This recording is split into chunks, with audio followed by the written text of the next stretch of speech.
It took me a long time to accept that I was a trafficked person, because in the beginning of that experience, I felt like I consented to everything.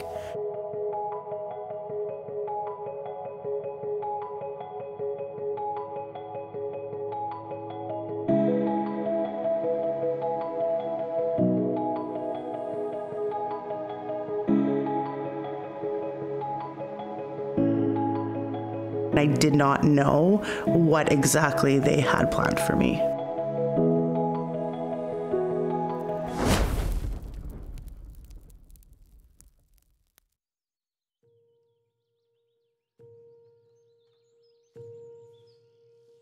My trafficker was my boyfriend, and it started in my hometown.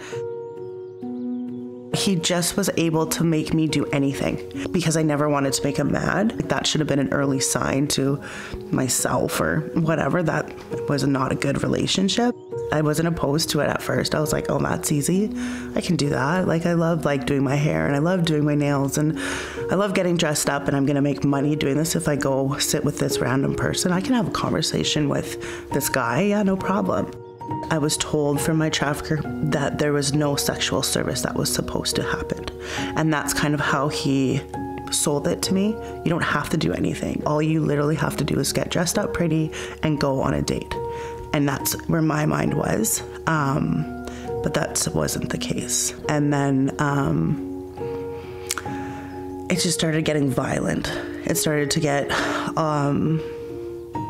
really violent. And I was only 17. So when I turned 18, I knew that I wasn't gonna necessarily be like a sugar baby anymore. I was going to be put on the circuit. I was gonna be sold all across Canada. So not just Manitoba, I could be in Edmonton, I could be in Vancouver, I could be in Toronto, I could be in a small town. It was like wherever they wanted me to go, that's where I would be placed. And the whole time, I'm still keeping up with my family. I was like literally living two different lives. Like, nobody knew anything. My family didn't know anything. And so I was still trying to keep up with my parents and have this life that they think I'm living and what was actually going on.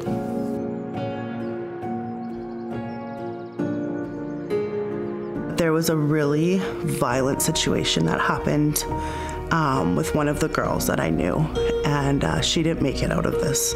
She is now not here in the physical world, and that was that night when I knew that this wasn't a game, that this was not something that we were really controlling. She was killed that night, and I knew at that point that this was not a game. This was not something that was fun. This wasn't going to parties and looking pretty and being around wealthy men. It was a serious situation.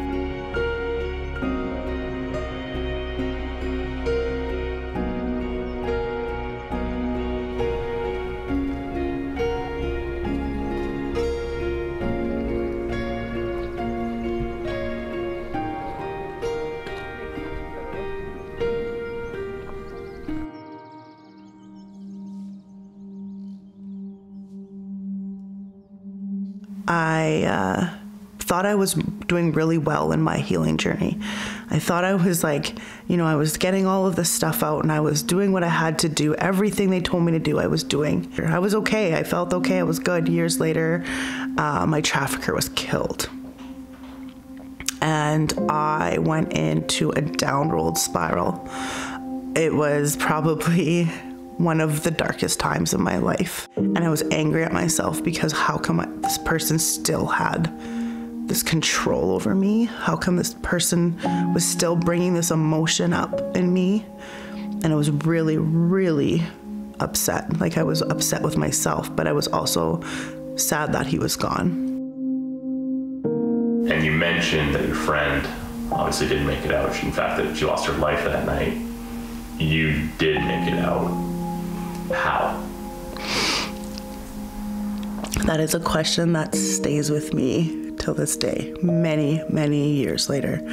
I don't know how I was able to leave and leave so easy. I don't, and that's something I struggled with for years. And not that I'm incredibly grateful that I am here and doing what I'm doing now, but it ate me alive for so many years because I kept thinking, they know where I live, they know my family, they know my nieces and nephews, they know everything about me, and they know where to come and find me. So for years, I was always in this state of like anxiety.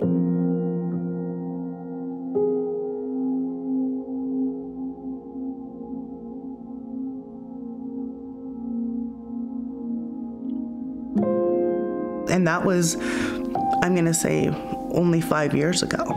So it's something that definitely has stayed with me.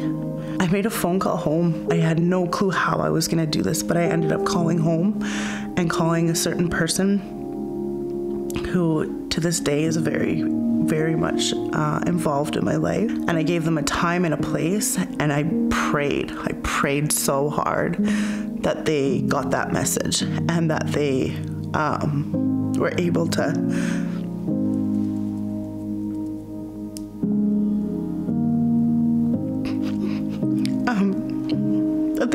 to be there on that day, on that time. I didn't know how I was going to get to the place I told them to be. I came home a different person for sure. I came home not the Jessica that I left. I definitely was not her, and I would never be her again. But I got home. Yeah.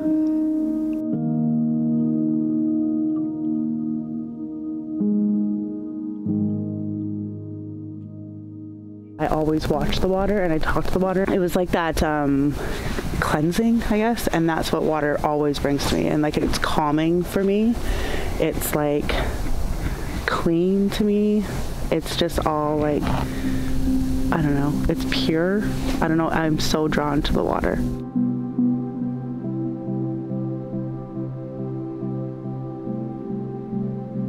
Well, it changed my whole life.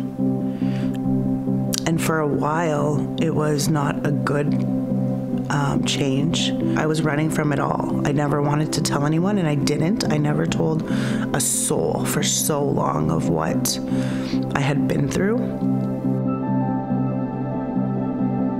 I was an Indigenous person. My dad is an Indigenous man, but went to residential school. So it was like he never ever taught us anything about our culture or our traditions. I had no clue who I was in that sense at all. When I started my healing journey, that was something that I was told. You need to go and you need to find an elder that you feel comfortable with, that you feel, you feel okay with, and give them tobacco asema, and that's something I've never done, and ask them to help you. And I did that, and that was huge. That was so huge for me.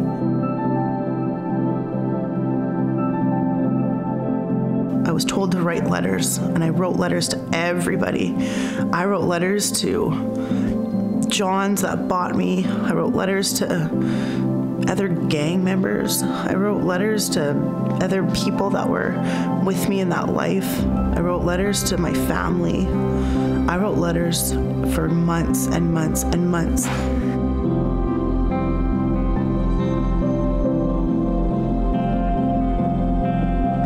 And then I burnt them. I burnt that letter. I can remember holding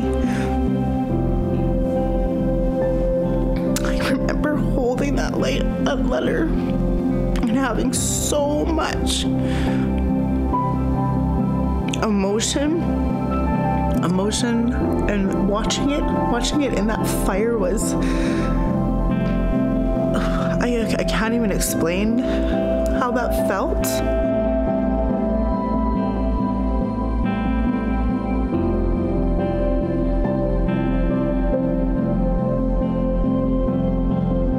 It was a release. It was something that needed to happen for so long.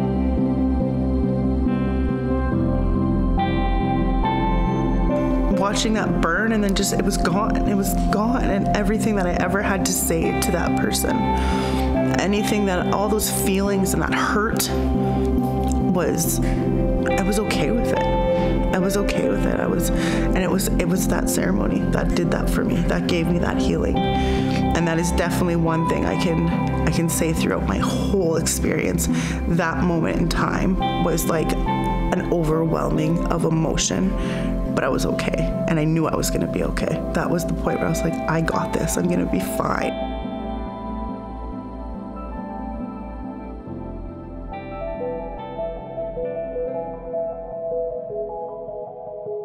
I think I would not be as passionate and as committed and to my job if I didn't go through those experiences.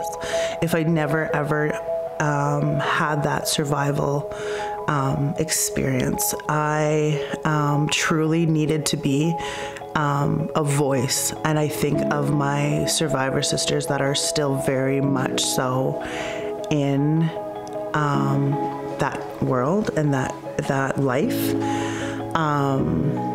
I think of them. I have to be the voice. I have to be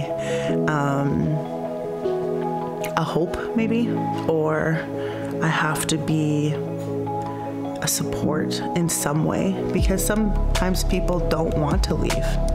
Sometimes people are okay with that lifestyle and that's their choice. But I want them to know that I can still support them even if they are living that lifestyle. Even if that's just a safe place or, you know, someone to talk to.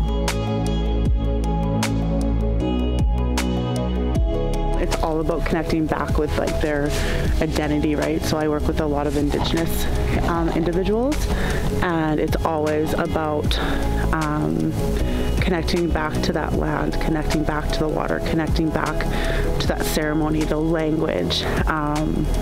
That is probably the most successful tool I have to share those gifts with people.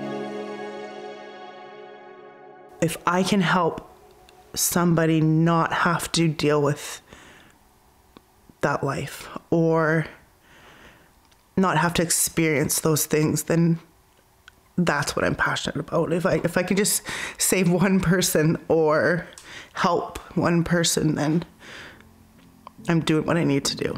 And that's where it comes from, like complete passion.